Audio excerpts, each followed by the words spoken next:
Estamos aquí de regreso a Mano Limpia, mil gracias por acompañarnos. Siguen con nosotros en ese segundo segmento el ex embajador de Estados Unidos ante la OEA, Organización de Estados Americanos, Luis Lauredo. Bienvenido nuevamente. Otto Wright también nos acompaña, ex subsecretario de Asuntos Hemisféricos. Embajador Wright, comienzo a conocer ese segmento. El fenómeno Trump, ¿cómo lo entendemos?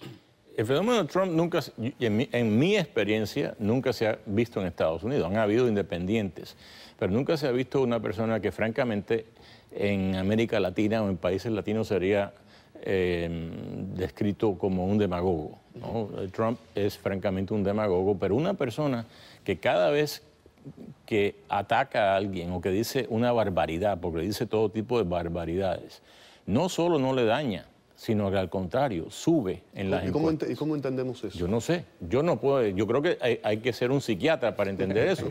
Yo no soy psiquiatra, porque yo no entiendo cómo es que la gente, por ejemplo, le permite a un Donald Trump que diga que John McCain, que fue un héroe de la guerra de Vietnam, que estuvo preso 6 años, que fue torturado, que hoy no puede levantar los brazos más arriba de lo que yo estoy haciendo porque lo colgaron del techo y le rompieron todos los hombros, que dice Trump que McCain no es un héroe porque fue capturado y que los héroes no son capturados. ¿Qué estupidez? Es una estupidez. Y sin embargo, el público le permite, y mucha de la prensa le permite que se haga de las suyas con ese tipo de declaración. Y todos los días hay algo parecido.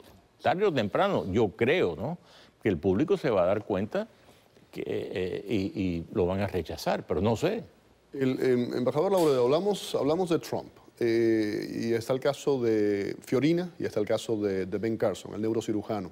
En la campaña republicana se ha visto un gran desgaste de la clase política tradicional. Si eso lo llevamos, por ejemplo, a otros lugares, España, está pasando también. La gente no quiere, y lo vemos sobre todo en la parte republicana, un Bush, un Christie, están apoyando a Trump, a Carson, a Fiorina, que no son políticos de carrera tradicional. ¿Le preocupa eso? ¿A qué se debe eso? Yo estoy de acuerdo con Otto, es muy difícil poderte dar una opinión. Yo he estado, como decía anteriormente... Porque la gente no cree en los políticos. Es un voto de protesta, hasta cierto punto, una manifestación de una frustración muy profunda que hay en los Estados Unidos, quizás más en el Partido Republicano. Nosotros los demócratas estamos un poco más normal en esta ronda y más razonable, pero no le conviene a este país. No le conviene a este país porque yo soy primero americano y después demócrata. Yo soy norteamericano, como lo decían mis colegas de la América Latina, yo soy gringo, hermano, así que no te equivoques con mi nombre como español, que este país necesita 2 partidos fuertes. Y el Partido Republicano y el Partido Demócrata nos intercambiamos los poderes, los dos son partidos más o menos. La creación de un tercer partido. Hubo una encuesta no hace 6, 7 meses atrás del New York Times en que un 30 y tantos % de los estadounidenses apostaba por un tercer partido, una tercera opción. Bueno, son independientes, no necesariamente tercer partido. Yo creo que no sería bueno. Conozco bien la América Latina, hablamos que parte del problema de la América Latina, entre muchos, la corrupción y la fragmentación, el caudillismo.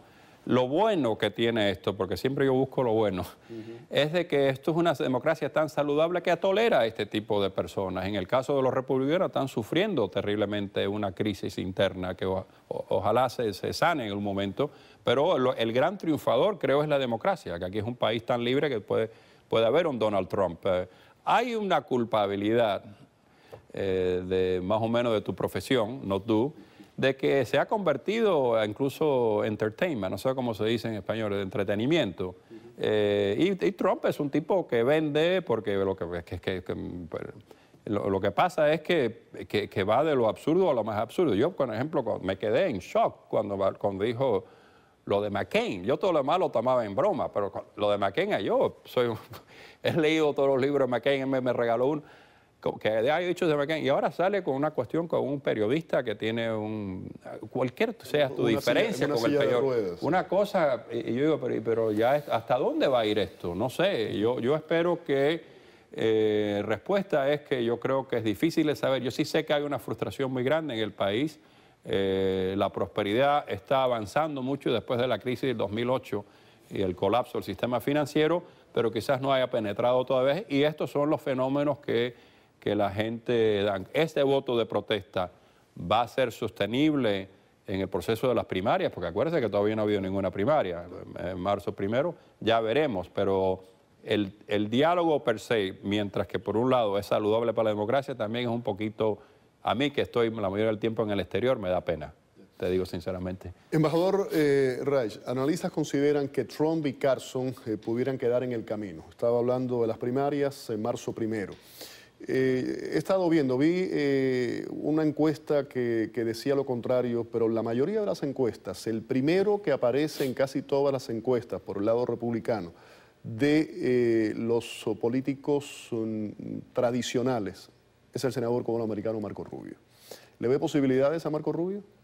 Bueno, sin duda, como tú dices, él está en primer lugar en este momento si uno elimina a los no tradicionales, a los Trump. A Trump y a Carson. Carson ya está bajando, ¿no? Podemos especular las razones, pero Carson está bajando. El otro que está subiendo también es Ted Cruz, otro cubano-americano.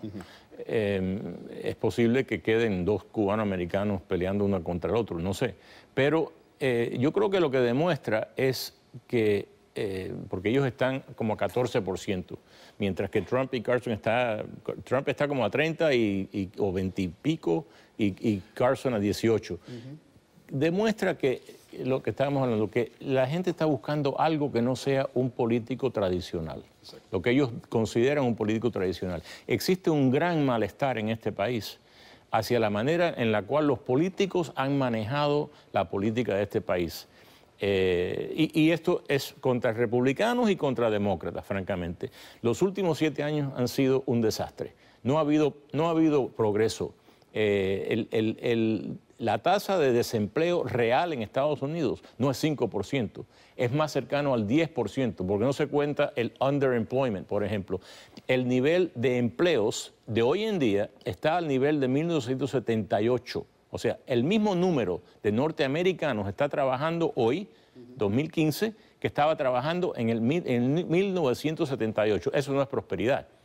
Y la gente culpa a alguien, no saben a quién culpar. Culpan a Washington, vamos a decir, o a los gobernadores, o a los senadores, al establishment. Y por eso yo creo que es una de las respuestas a la pregunta que cómo es posible alguien como que Trump siga subiendo.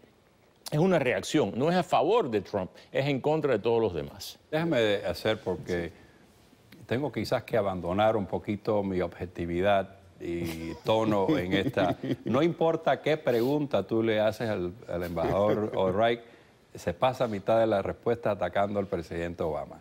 Déjeme decirle una cosa a nuestros televidentes. El presidente Obama heredó la crisis financiera más grande del presidente George W. Bush, con quien él trabajó, más grande en la historia de los Estados Unidos. Te repito la gran frase peruana que me encanta, ubícate. Se estaba cayendo el país. Ustedes se recuerdan en el 2008-2009, cuando todos los bancos estaban en la quiebra, el presidente Obama y los demócratas en el Congreso ayudaron y apoyaron a salvar a los bancos, a la General Motors, a la Chrysler. Nos criticaron los republicanos que nos habían dado el problema, nos criticaron porque estábamos interviniendo. Salvamos al país, salvamos al país.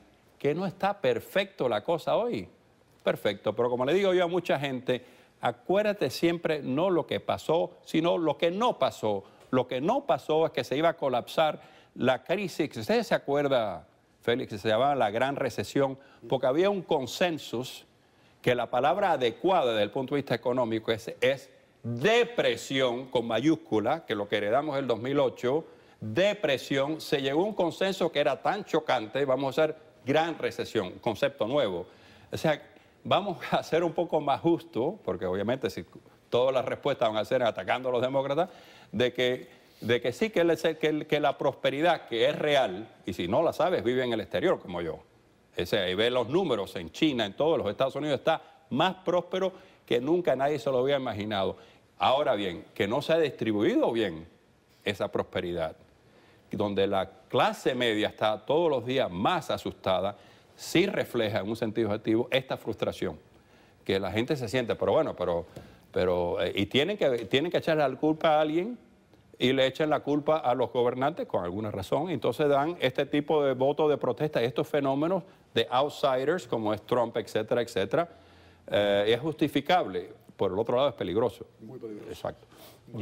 Hay que recordar que la crisis del 2008 ocurrió básicamente por el tema o el segmento de casas, ¿cómo se dice? De housing. Sí, de vivienda. De vivienda. Por un proyecto de ley que impulsaron dos miembros del Congreso, Chris Dodd y Barney Frank. En el Congreso, que fue el primer Congreso demócrata, controlado por los demócratas en el 2006, en contra de la política del presidente Bush. Él dijo que no era buena idea presentar ese proyecto que decía que todo el mundo podía comprar una casa en Estados Unidos. Eso hizo caer el piso del sistema financiero de Estados Unidos. Eso causó esta gran crisis que efectivamente heredó el presidente Obama, y podíamos haber salido de esa gran crisis porque todo lo que describió mi amigo Luis, que ocurrió, salvar a los bancos, salvar a las grandes compañías, ocurrió en los últimos 3 meses de la administración Bush. Fue organizado, la arquitectura fue organizada por 2 personas, un demócrata y un republicano. El republicano, el secretario del Tesoro, Paulson, y el que después nombró el presidente Obama como secretario del Tesoro, que tampoco me acuerdo el nombre, pero los dos trabajaron juntos porque el demócrata era presidente de la Reserva Federal de Nueva York. Eso fue lo que salvó el país. No fue la administración, ni Bush ni Obama. Fueron esos dos individuos trabajando 90 días, día y noche. Salvaron al país. La recuperación económica que podía haber tomado lugar en los últimos 7 años no tomó lugar. Esta es la recuperación más lenta en la historia de los Estados Unidos. La recuperación de cualquier recesión, la más lenta en cualquier de los Estados Unidos. Muy parecido, por ejemplo, la economía que heredó Ronald Reagan de Jimmy Carter, que también fue un desastre. Reagan la cambió inmediatamente en 4 años por una serie de cambios basados en la libertad de mercado, no a través de gastos de gobierno como ha hecho el presidente Obama. Quiero cambiar de tema rápidamente. Sí. Quiero hablar de inmigración, si me permiten, y qué costo político ha tenido el tema migratorio para los republicanos. Si nos podemos ir a 2012. Mencionaba uno de ustedes anteriormente a Carlos Gutiérrez, creo que fue Luis. Yo recuerdo haber conversado 2012 con Carlos Gutiérrez y fue un gran crítico en el tema migratorio de lo que había ocurrido en el lado republicano. Numéricamente hablando, es muy difícil no ganar la candidatura republicana, pero llegar a la Casa Blanca si no se tiene el voto latino. No cubano-americano, el voto latino. ¿Se está enfocando bien desde el punto de vista republicano el tema migratorio y cómo llegar a ese voto? ¿Me preguntan a mí? No, yo no creo. Desde el punto de vista Si no es Jeb Bush, ¿qué otro precandidato republicano pudiera conquistar ese voto latino en los Estados Unidos? Si no es Jeb Bush, yo creo que Marco Rubio puede conquistarlo. Sí, en mi opinión. A pesar del tema con los Dreamers y su oposición con los Dreamers y ciertos problemas que ha tenido. Para mí que esos son detalles, ¿no? El problema es que hay ciertos miembros del Partido Republicano que no han sabido explicar que su oposición no es a los inmigrantes, sino a los inmigrantes que han llegado rompiendo la ley. Este país es lo que es, ¿no? Es ese país que describe Luis, el país más poderoso del mundo. Por una razón, aquí se respeta la ley. Esto no es como la Argentina de Cristina Kirchner o Venezuela de Maduro o de Chávez o la Cuba de Castro. Aquí se respeta la ley. Y cuando el americano de a pie ve a alguien entrar a los Estados Unidos y su primer acto es romper la ley porque entrar ilegalmente, lo considera como una violación de las tradiciones de los Estados Unidos. Es como un católico puede entender eso como el pecado original. Usted sabe perfectamente bien, embajador, que la política es el arte de saber negociar. Todo eso que me está diciendo lo entiendo. Se tiene que negociar. Se tiene que negociar. ¿Cómo se consigue ese voto latino, los republicanos en una posición que se han puesto un poco antagónica con los inmigrantes? Explicando cómo se puede incorporar. Yo creo que, por ejemplo, Jeb Bush, Marco Rubio y otros han dicho que no se puede expulsar a las personas que ya han estado aquí por mucho tiempo. ¿No? Los famosos 11 millones. Todo el mundo habla de 11 millones. Vamos a utilizar esa cifra. Que Trump dice que los va a expulsar a todos y después los va a dejar entrar uno a uno.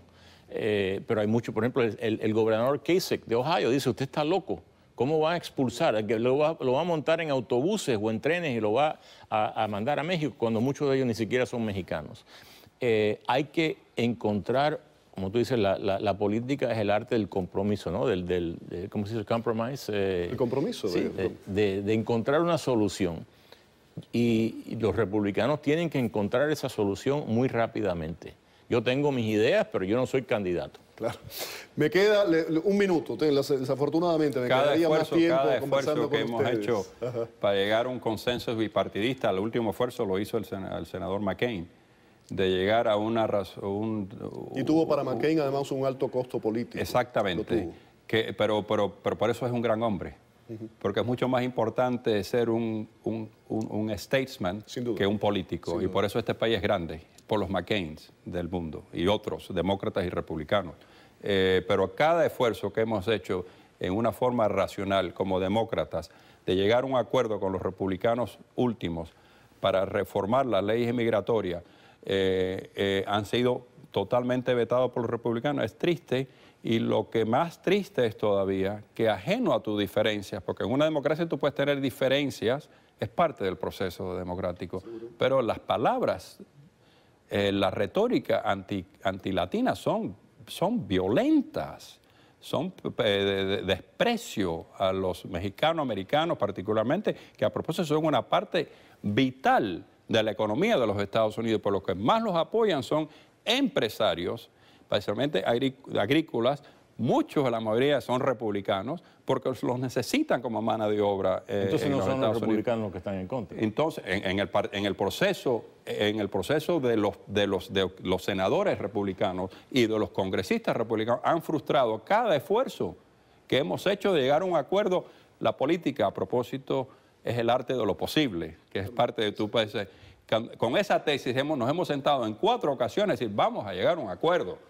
Porque esto es una crisis nacional. Olvídate de republicanos, olvídate de demócratas, han sido vetadas y cerrados por los republicanos. Y esa es una realidad, desafortunadamente. Cuando George Bush fue presidente y trató de hacer precisamente lo que dice Luis, fueron los demócratas los que lo vetaron.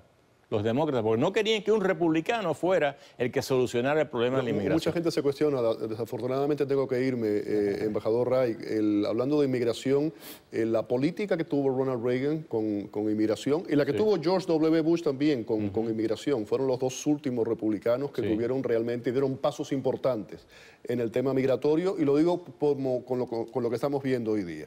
Luis, Otto, gracias por estar aquí, un placer que hayan estado los dos en el programa, tenerlos aquí. Vamos a la pausa, al regreso vamos a hablar